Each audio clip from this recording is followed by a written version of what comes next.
Okay, so just a quick review of the 5 positions, because everything that we do, we should play in all 5 positions. That way we end up mastering the whole neck. Okay, and it really makes sense to think of the neck as based around octave shapes.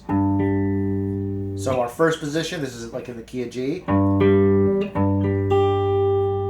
Okay, there's position 1, position 2, position 3, position 4, and position 5.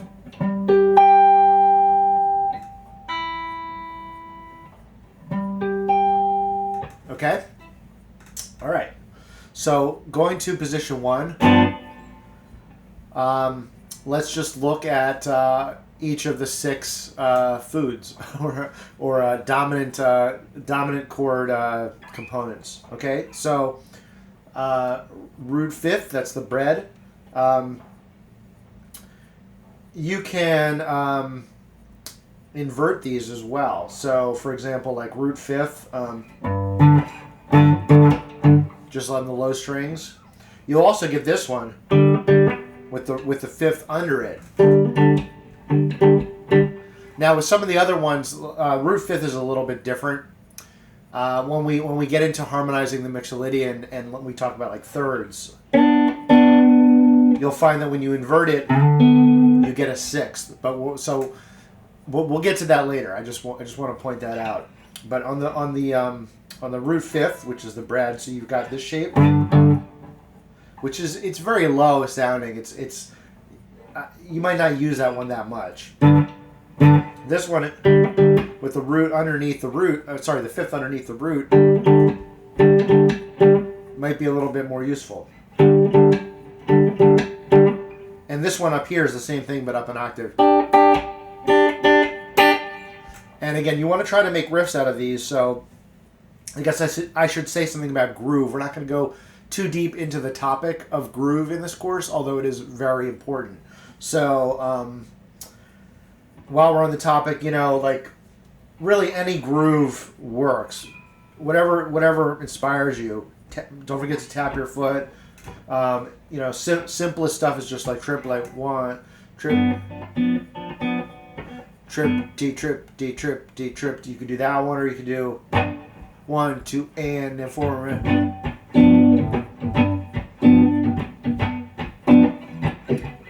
Once you got a groove going, then you add these things on top of it. Like, so there's my root 5th there, and it just the blues just will come out of those grooves with the harmony. Remember, there's always like the 3 components to music: the melody, harmony, and rhythm. So you got the rhythm first. The components that I'm giving you are going to give you the harmony, and then you can add your own little melodies. It just almost comes by itself.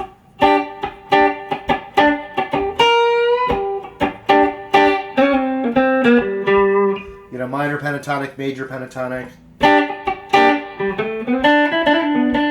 That's a little major pentatonic for you.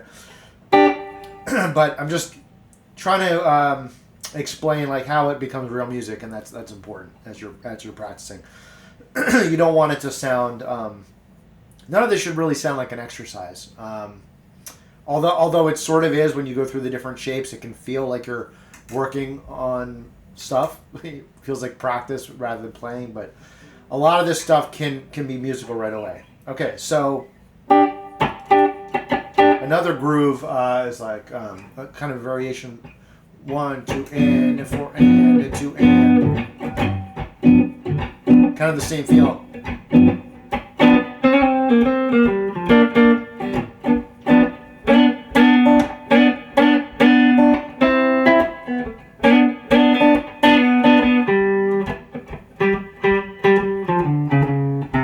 And then, you might want to go to the 4 chord.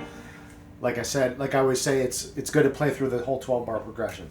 All right, so, but while we're learning these, we're not there yet. We're not going to focus on going to the 4 chord. We're just getting the basics down. So those are the bread shapes in the root position.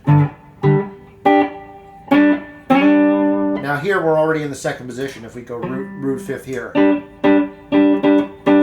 I guess, yeah. Why don't we just take it through the 5 positions first, and then we'll go to the next component. So, okay, next. This is like my go-to shape here for the second position, and you got your root fifth here,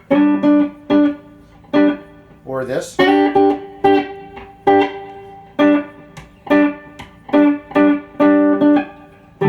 Also, notice this one, which was in our first position. This is shared with the second position also.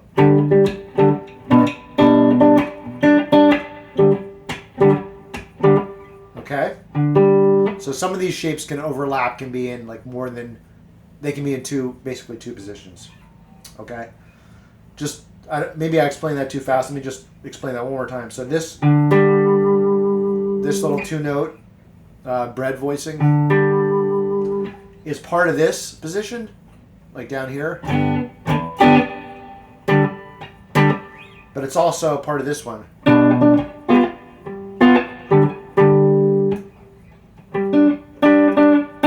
But when we go up to this one, this is really not part of this position, but it's however you want to think about it. Okay, so let's go to our third position, and this is kind of my go-to shape, this one.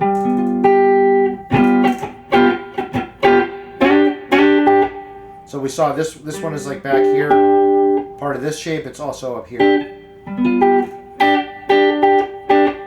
You can play this. I think some of these are like, it's kind of muddy. It's pretty low. I don't really use that all that much, but you gotta know all of them. And then we have this fourth position, and this one. This is a really nice, juicy one. And again, don't forget to make riffs.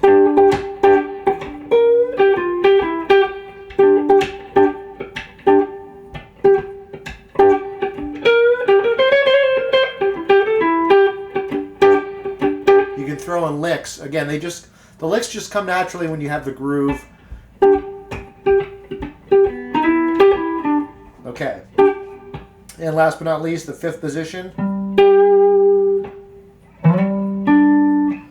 This is kind of cool because you can like skip a string and you get this shape.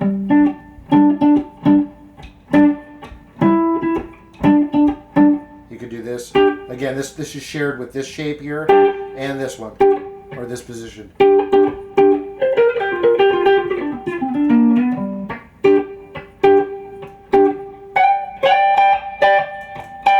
This is like the octave of this one that we started with, but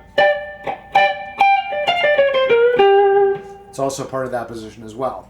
Okay, so that is the bread shape.